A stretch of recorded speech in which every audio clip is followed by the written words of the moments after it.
What's up, metas? H.O.D here, and let's get straight to it. You guys want to know how to get the new Deviants so you can get passive fuel straight away, and so you can have some of the most powerful combat Deviants now in Once Human in the Way of Winter. So I collected them all. I'll tell you how I got them, because there's two methods to get them. You can get them from the securement silos and monoliths. You can get them all in phase 1, or you can do Lowe's quests.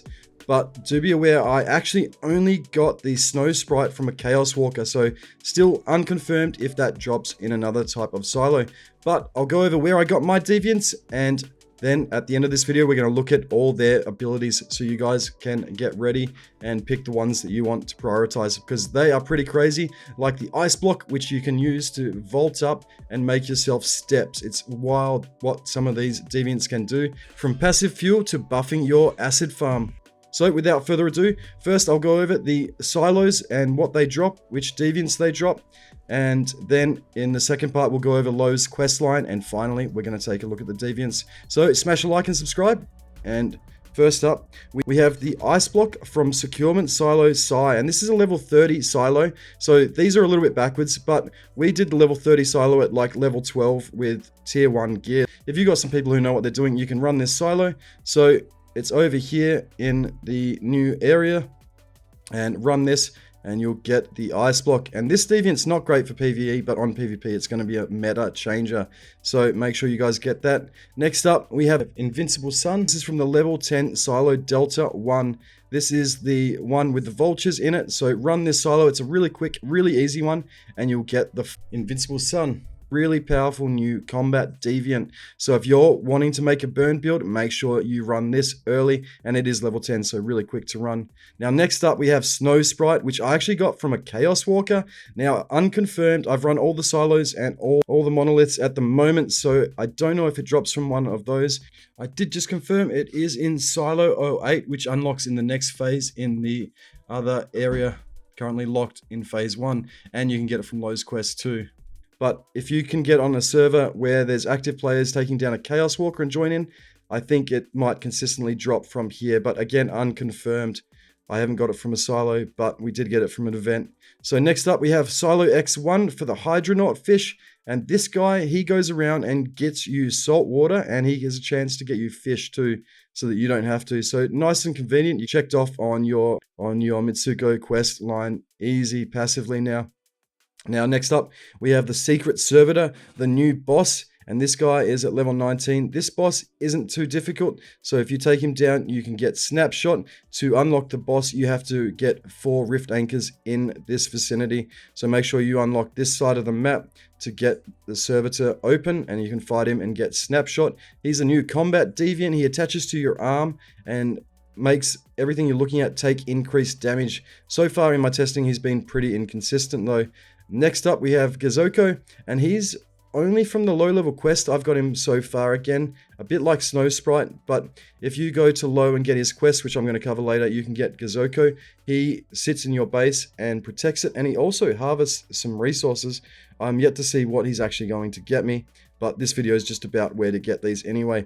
And finally, we have Frozen Treant, the level 30 boss for Tar Pudding. This boss is a little bit difficult, but I did it with level 2 gear and a level 3 gun, so I was able to do it quite easily, because I know Lowe's quest for the Tar Pudding is locked until the next phase. So this is the locations to get the deviants if you want to get them from running the silos or the monolith bosses. Next up, we're going to cover Lowe's quests. Basically, if you go to Whalebone, you can get a quest line like on the old seasons from Lowe, and he's going to run you through all the new deviants through the quest line. But do be aware, the Tar Pudding is locked on this one. So I haven't run through the Lowe quest line, but this is probably the easy way to get them. But some of the deviants are locked to the next phases, so be aware. And his quest for Tar Pudding is locked into the next phase. So they're the two methods for getting it. I won't run through Lowe's quests, because I haven't actually done them all except Gazocchio. So if you pick that up, he'll take you to this location, and you just follow the quest lines and you'll get these as well. So I prefer to personally run the silos and the bosses, because we're getting extra XP and more loot and things along the way. So it feels more productive doing it that way, and we can speed run the tar pudding instead of waiting for Lowe's quest. So it's really personal preference. Probably the easy way is to do Lowe's quest and just take your time and wait. But if you want to speed run and get that tar pudding down quick, speed run to the frozen tree ant fast as you can. And finally, now we're going to cover what these deviants actually do, because these deviants are pretty amazing. So these are the new deviant abilities. These are great for quality of life. We have passive oil, we have improvements to even acid farming, so pay close attention to their abilities. First up, we have Gazocchio. We've got Gazocchio, and what he does is he patrols your territory and attacks suspicious targets and splits to conjure tiny Gazocchios every once in a while, which continuously shine to dispel shadows. And now he's finding stuff here. Again, I'm not too sure. I haven't had him long enough to find out what he's going to find, but he's collecting something. So when I find out what that is, I'll put a note in this video. That's Gazocchio. And we also have Hydronaught fish. So in your territory, he's a farmer and he gathers seawater from outside your territory and occasionally yields special catches so he can get you fish. And he operates the water filter or brewing barrels, increasing conversion efficiency. So if you're making your passive acid farms, Hydronaught fish is going to be invaluable. Do not sleep on this guy. He is going to be so good once we get to the next phase. Obviously, we can't do our oil, we can't do our barrels just yet, but next phase, Hydronaught fish must have. He's increasing your efficiency, and the other stuff's convenient. Now, the next one is massive. Obviously, tar pudding is gathering fuel around your territory, so he's not actually gathering oil, he's gathering the fuel itself, and he accelerates fuel conversion efficiency as well. So if you're converting fuel in your refineries, he's going to speed up that process. So make sure you get him as soon as possible, because fuel is so valuable in Once Human, and then you don't have to worry about it anymore. It's going to be all done for you. Next up, we have Snapshot. He's actually a combat deviant, and I've been testing him out, so you can do 2 different modes. But what he does is he locks onto targets and he takes a picture and then they take increased damage. So he's got 2 different modes: automatic photograph, and he automatically seeks a target and then teleports to its location to take a photo, dealing status damage and causing them to receive 21% more weapon damage. So it's good for my new build that I'm making. Interesting, so stay tuned for that. Or he can attach to your back and help you with the targets you're shooting. But I found this mode's being inconsistent, so I'm going to try auto photograph again personally. Next up, we have another combat deviant. The Invincible Sun prioritizes targeting enemies in the direction you're facing. What it does is it explodes every 3 seconds, dealing 50% blaze damage to nearby targets, with a 15% chance of inflicting burn. Whenever a nearby target is inflicted by burn, Invincible Sun gains 1 stack of burn, and each stack of burn increases Invincible Sun's damage by 5%.